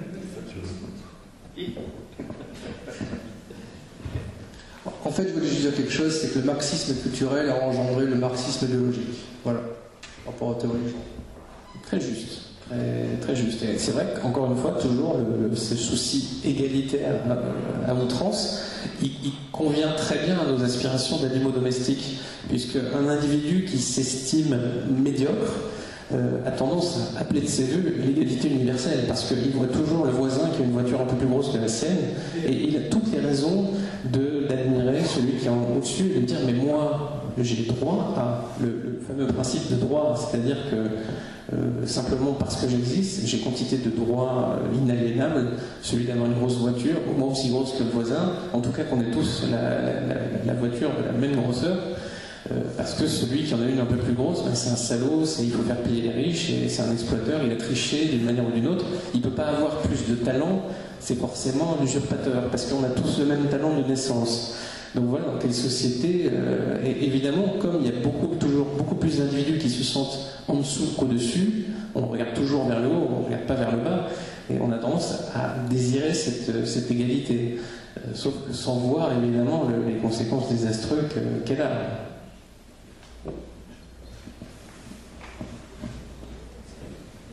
J'ai cru comprendre que vous aviez fait une radioscopie de la société. Vous avez posé comme contrainte de poser des questions en vous obligeant à ne pas donner les réponses. Toutefois, vous vous étonnez que les médias vous stigmatisent. Quel intérêt d'avoir passé autant de temps à bosser sur un bouquin de 300 pages, d'avoir sué autant pour... Quel intérêt, quoi? C'est une bonne question. Le fait de parvenir à... Justement, à travers un livre, on a une chance assez incroyable, c'est que je ne sais pas combien de personnes l'ont acheté, l'ont lu jusqu'à maintenant, mais je sais qu'en tout cas, des dizaines de milliers de personnes, je vais leur parler les yeux dans les yeux, des heures durant, parce qu'ils vont me lire, et qu'en plus, il n'y a pas l'artifice de la parole, il n'y a pas l'esbrouf du plateau de télévision, et je sais que je vais réussir à leur transmettre des axes de réflexion, des pensées, à peut-être les interroger, les émouvoir, peut-être les agacer, peut-être qu'ils vont me haïr, j'en sais rien. En tout cas, je vais être en dialogue avec eux et sans subir les parasitages justement de la pensée unique de Big Brother ou d'autres moyens de penser. Moi, je trouve que ça, c'est extrêmement précieux. Et je préfère faire ça que n'importe quel autre travail. Bon, ça, encore une fois, j'ai des points de vue, je sais, étranges, mes fascinations animales curieuses, qui ne vont pas jusqu'à des actes que la morale réprouve, je vous rassure tout de suite. Mais bon, voilà, moi, c'est comme ça que je vois les choses, et je trouve ça, moi, je suis plutôt satisfait, peut-être bêtement, mais en tout cas, c'est comme ça que je me sens très bien comme ça. Mais monsieur veut être un éveilleur de conscience, tout simplement. Pour avoir la réponse, il faut acheter le livre. Mais donc, en tant que journaliste, vous n'avez pas accès au travail de journaliste. Dans les journaux, les journaux ne vous ouvrent pas leur page. C'est-à-dire que moi, donc je suis plus journaliste. Hein, j'avais été, c'est-à-dire que si il faut choisir à un moment donné, soit on dit ce qu'on pense être la vérité, soit on est journaliste. Donc les deux sont absolument en fait. Donc non, moi j'ai arrêté, j'ai pris sur moi. Il y en a d'autres qui essaient d'arrêter de fumer. J'ai arrêté d'être journaliste. Certains journaux m'ouvrent leur colonne, hein. Il y a quand même eu quelques articles dans la presse, dans Valeurs Actuelles par exemple, le Figaro Mag, il y a quelques irréductibles qui résistent encore et toujours, mais c'est quand même très compliqué, quoi. C'est très minoritaire évidemment, et dans certains journaux c'est évident que jamais je n'aurai droit de citer. Je voudrais que tu donnes un état des lieux de la grande presse française qui, entre parenthèses, se fait financer sur fonds publics et qui est entre les mains de quelques oligarques. Si tu peux parler de M. Pigasse, par exemple, ton ami perso. Alors non, la grande presse, c'est... donc, en fait, tous ces grands médias qu'on estime participer du jeu démocratique, de la bonne santé de notre démocratie, ne sont pas viables. C'est-à-dire que nous payons des sommes considérables, je crois que c'est 4 milliards par an pour l'audiovisuel public, par exemple. France Info, France Inter, c'est de la propagande pure, à l'état pur. Il n'y a même pas une petite dose non, il n'y a rien, c'est vraiment pur et dur. Donc c'est nous qui payons ça, déjà, directement. C'est beaucoup d'argent, ça fait beaucoup de temps d'antenne. Il y a aussi des médias théoriquement privés. Par exemple, le journal Libération, il se trouve que c'est aussi vous qui payez. Il y a des subventions directes de plusieurs millions d'euros chaque année pour maintenir en vie ces journaux qui ne peuvent absolument pas vivre de leur lectorat. On parle de pertes de plusieurs millions d'euros par an. Malgré donc ces subventions directes, malgré des aides considérables à la presse par tous les moyens possibles, malgré des publicités payées par l'État, donc toujours par aux impôts, payées par des agences de l'État, quand EDF paye une publicité, c'est toujours aux impôts, il y en a beaucoup dans ces grands journaux.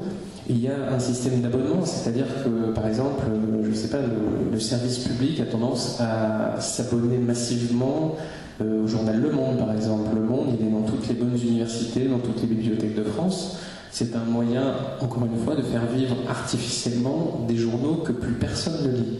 Ou alors, en tout cas, les lecteurs de ces journaux sont extrêmement minoritaires, existent surtout au sein de ces professions précises.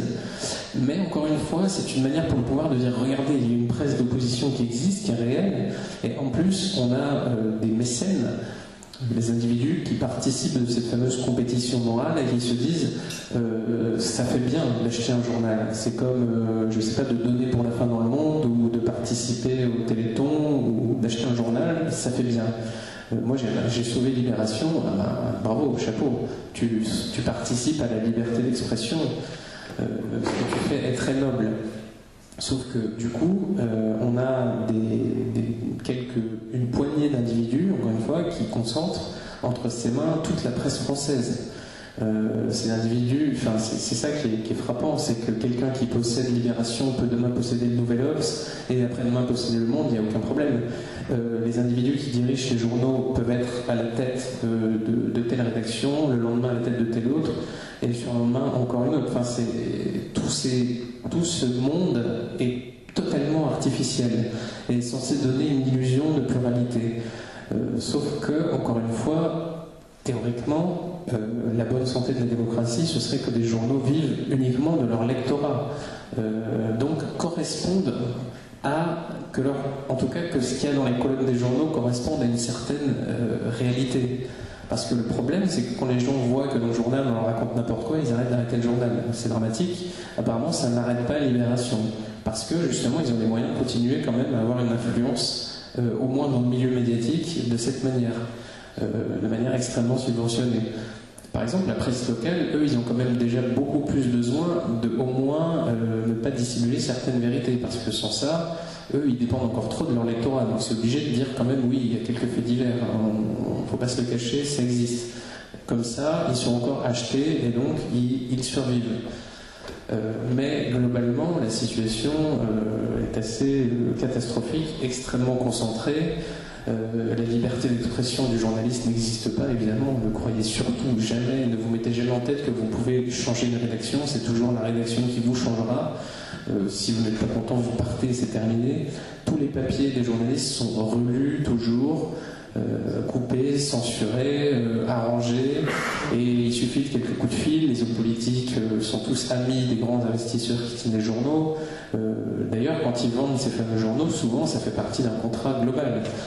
Quand le propriétaire de, je sais pas, de n'importe quelle grande marque de téléphonie, par exemple, rachète un journal, c'est parce que ça fait partie d'un contrat global et que François Hollande lui a dit ce serait bien que, bon, si nous on te donne ce contrat-là, toi en contrepartie tu mets un peu d'argent dans ce malheureux journal, et voilà, c'est un jeu.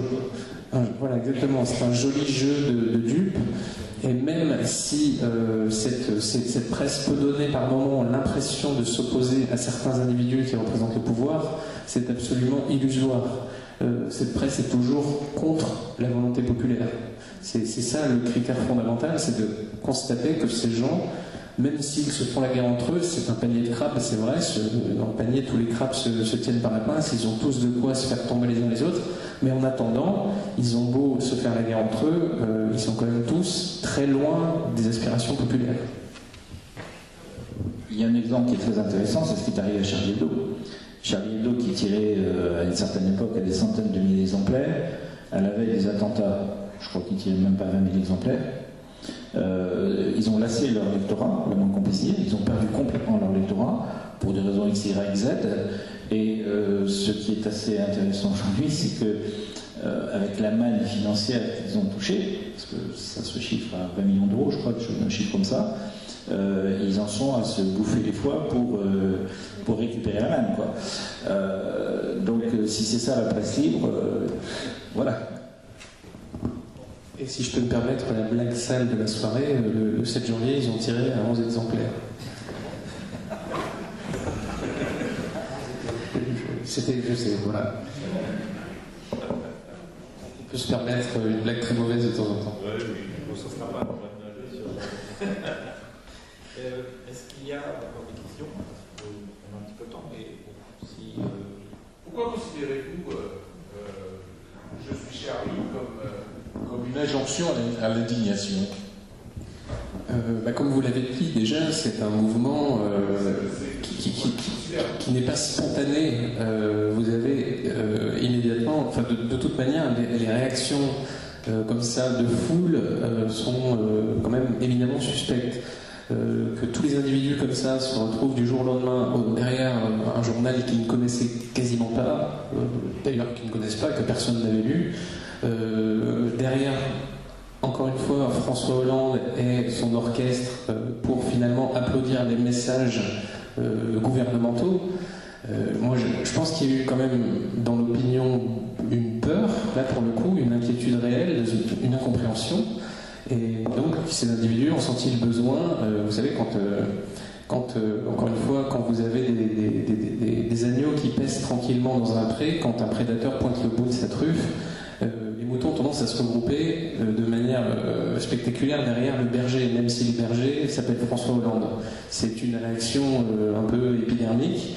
Ça les a sans doute rassurés sur l'instant, ils se sont sentis peut-être, on se sent mieux à plusieurs, voilà, on est protégé dans la chaleur de la foule. Mais ce mouvement s'est quand même effondré très vite. Il y a une sorte d'ivresse autour de ça. On s'est dit plus jamais ça. On va prendre des mesures, on va poser les bonnes questions. Et puis de toute façon, on est tous ensemble, donc ça va aller. C'était des incantations. Et la popularité de François Hollande s'est effondrée aussi vite que le miracle est arrivé. Et donc, ça me fait penser sur, vous savez, les individus qui sont en fin de vie, sur le diagramme, l'encéphalogramme, vous avez un dernier petit soubresaut comme ça. C'est un peu l'impression que ça donne. Vous avez un sursaut comme ça et ça repart dans le néant. Et on sait qu'à la prochaine affaire, le sursaut sera encore un petit peu moins vigoureux et ainsi de suite. Et qu'au bout du compte, le diagramme finira par s'éteindre. Ah, c'est drôle, il joue sur l'exploitation émotionnelle. Oui, c'est vrai. Ce qui est intéressant dans l'affaire de Charlie Hebdo, c'est que la récupération, qui a été menée de main de maître par Cambadélis, puisque c'est lui qui a lancé la manif,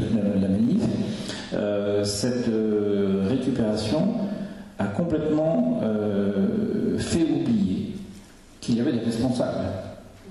Et une presse dite libre aurait dû normalement mettre le doigt sur ses responsabilités. On sait aujourd'hui, c'est la police qui le dit, tu me le confirmeras, que les officines de renseignement ne peuvent pas suivre plus de 1500 personnes. Bon, quand on voit le nombre de terroristes potentiels, qu'ils soient de droite, de gauche ou de ce qu'on voudra, ça paraît assez dérisoire. On sait aujourd'hui qu'il y a un commissaire de police, ami de Hollande, qui s'est suicidé et qui était en charge du suivi des Zoulous en question. Donc, toutes les personnes qui ont voulu, dans la foulée de l'attentat, dire vous avez été ministre de l'Intérieur, mais vous n'avez rien fait.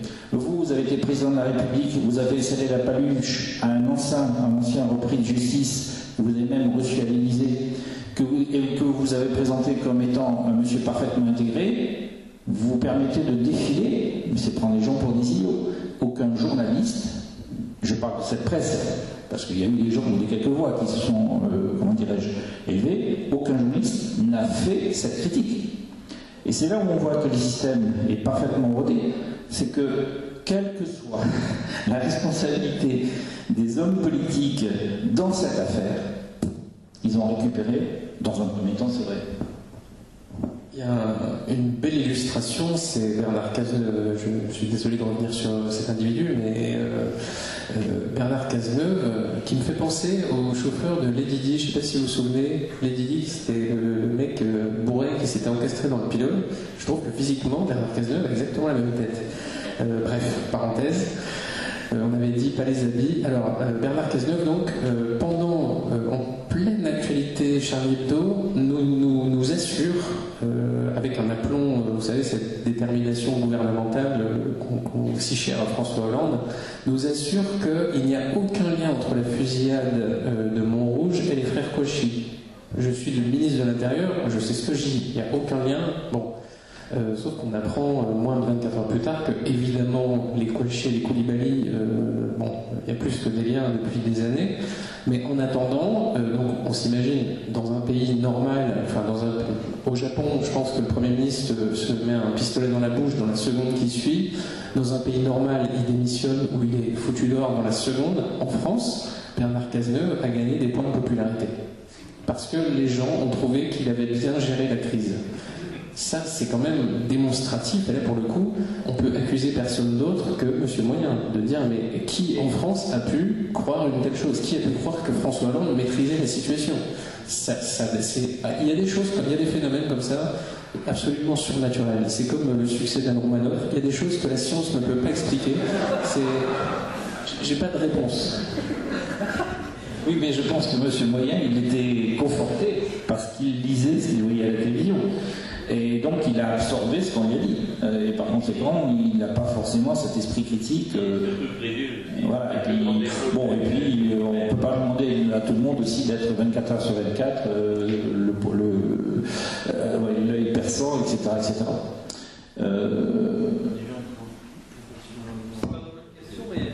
Vous avez dit les gens se sont sentis Charlie du jour au lendemain.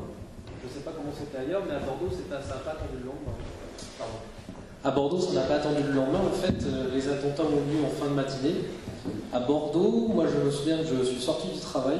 J'étais dans Bordeaux Centre, à la place Péberlan. Il y avait, à vue d'œil, à peu près 5000 personnes à 16h.